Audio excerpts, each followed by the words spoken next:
Good morning, good afternoon, and good evening, everyone, wherever you are. I would like to talk about Peatland Management Network. The co-chairs are Hannah Sivenoinen, used to be, and now Hannah was replaced by Simon Weldon from Norway. And I was appointed some time ago in the Cropland group meeting. And the membership, because there is no overlap between Hannah and myself, I actually don't know yet and would like to confirm it during this meeting.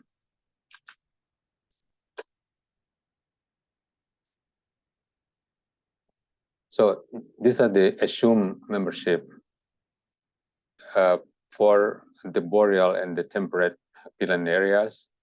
Of course, Norway, UK, Ireland, and so forth, and maybe there are some other potential members. And I don't know whether this country has been a member at this point in time.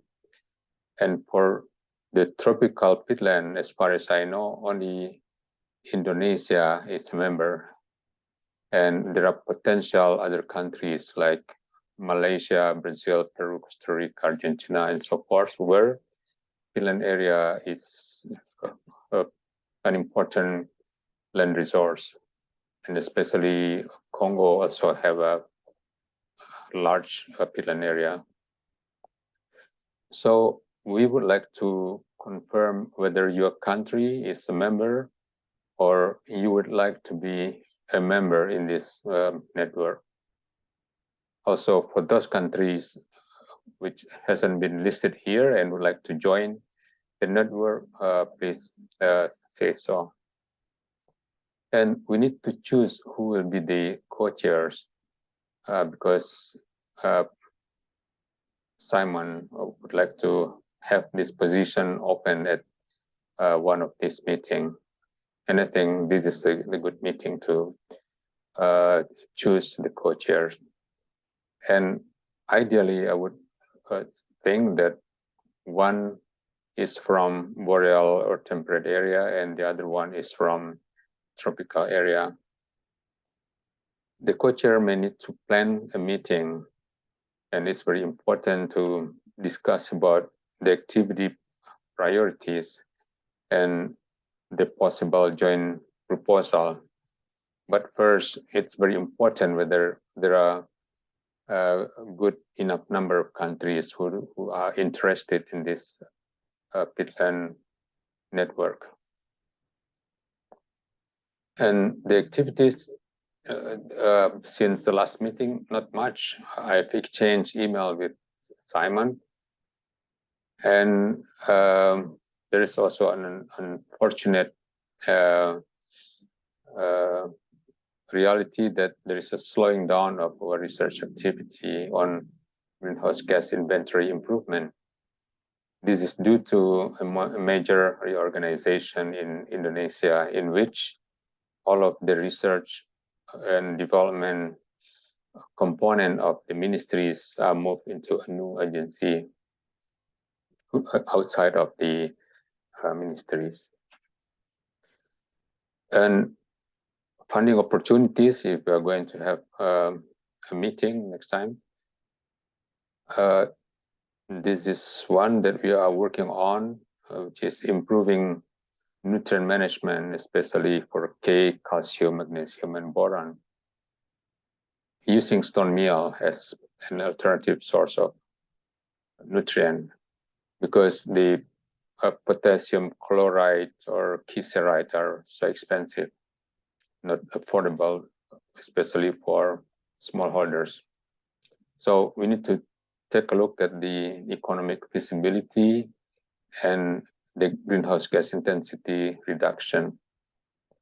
And we are going to propose it by the end of next month to the Agency for Managing Palm Oil Export Levy.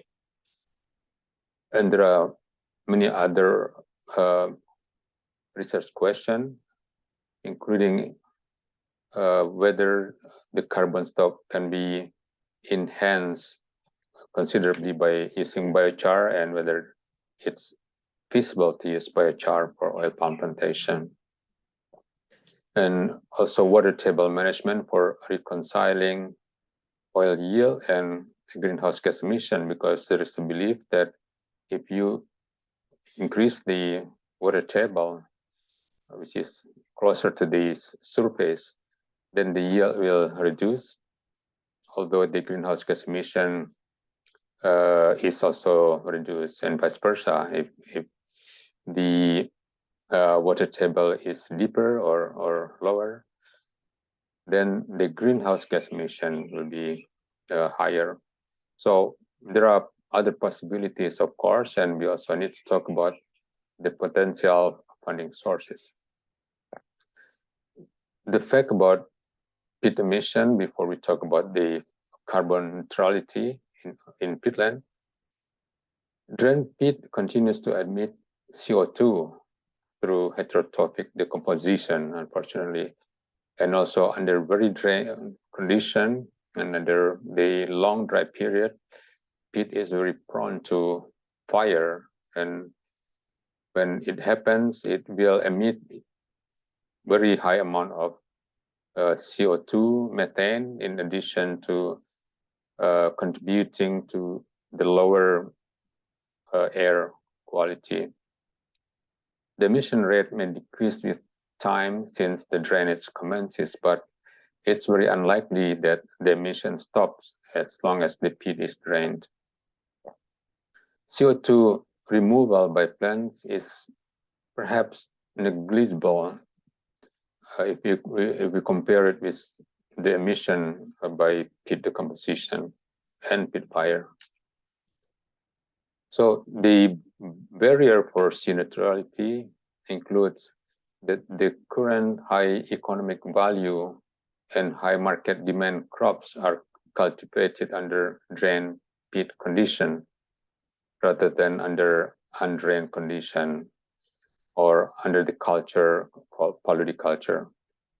In some countries, agricultural areas under drained peatland are relatively large, and it contributes also to high amount of emission.